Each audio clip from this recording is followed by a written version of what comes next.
మకర రాశి వారికి ఎలా ఉంది ఈరోజు? మకర రాశి వాళ్ళకి కుటుంబ వాతావరణంలో ఆర్థిక సంబంధమైన విషయాల మీద, అలాగే వృత్తి వ్యాపారాలు, ముఖ్యంగా వ్యాపార సంబంధమైన అంశాల మీద దృష్టి కేటాయిస్తారు. ఆకస్మికమైన లాభాల కొరకు చేసే ప్రయత్నాలు, ఇతరులకు చేసిన వాగ్దానాలని ఉపయోగించి వారికి సహకరించడానికి ముందుకు పెడతారు. కుటుంబ వాతావరణం అనుకూలంగా ఉంటుంది. కుటుంబ సభ్యుల కొరకు చక్కగా ఖర్చులు పెడతారు. అలాగే భాగస్వామి వ్యవహారాలు, జీవిత భాగస్వామితో కలిపి చక్కటి వాతావరణాన్ని ఇది చేసుకుంటారు. నూతన పెట్టుబడుల కొరకు కూడా దృష్టి కేటాయిస్తూ ముందుకు పెడతారు. మీ ఎఫర్ట్స్కి తగిన విధంగా ప్రతిఫలం అనేది లభిస్తుంది. స్థిర నిర్ణయాలు తీసుకుంటారు. కింద సిబ్బంది కూడా మీకు సహకరిస్తారు. వ్యక్తుల సహకారంతో, కుటుంబ సభ్యుల సహకారం, కింద సిబ్బంది సహకారంతో అనుకున్న సమయంలో అనుకున్న పనులు నిర్వర్తించుకుంటూ ముందుకు వెళ్ళడానికి మీరు చేసే కార్యక్రమాలు మీకు అన్ని విధాలా అనుకూలతలను ఇస్తాయి. కానీ మాట్లాడేటప్పుడు మాత్రం అపార్థాలకు అవకాశం ఇవ్వకుండా వీరంత జాగ్రత్తగా ముందుకు వెళ్ళినట్లయితే మంచి సంబంధ బాంధవ్యాలు అనేవి నిలుపుకోగలుగుతారు. కుంభరాశి.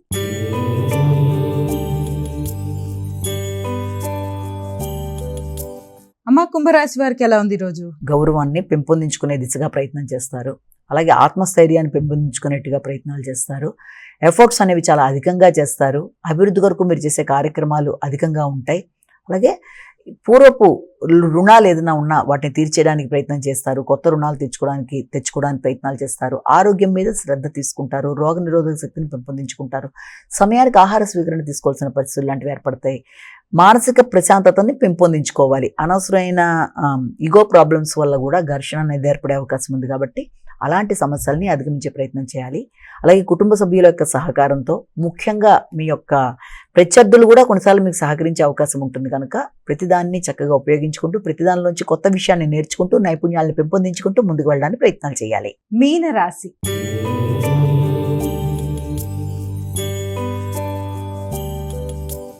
మీనరాశి వారికి ఎలా ఉంది ఈరోజు? మీనరాశి వారికి ముఖ్యమైన అంశాలలో అంటే ఆర్థిక సంబంధమైన విషయాలు, పెట్టుబడులు, వీటన్నిటి మీద కూడా సమాన స్థాయిలో దృష్టి కేటాయిస్తారు. కానీ ముఖ్యంగా మానసిక ప్రశాంతతని పెంపొందించుకోవాలి.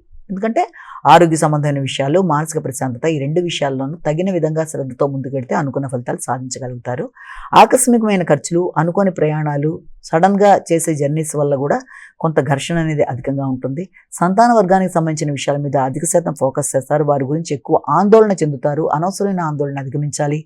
వారి యొక్క అభివృద్ధి కొరకు మీరు అధికంగా శ్రద్ధ తీసుకోవడం బట్టి కూడా కొన్నిసార్లు ఆశించిన స్థాయిలో లేదే అన్న భావన కలుగుతుంది. కనుక వారి ఆరోగ్యము, వారి యొక్క అభివృద్ధి, వృత్తిపరమైన విషయాలు, అన్ని విషయాల్లోనూ తగిన విధంగా వాళ్ళు ముందుకు వెళ్ళడానికి మీ యొక్క సపోర్ట్ ఇచ్చినప్పటికీ అనవసరమైన ఆందోళనని అధిగమించాలి. ప్రయాణాల విషయంలో జాగ్రత్తలు వహించాలి.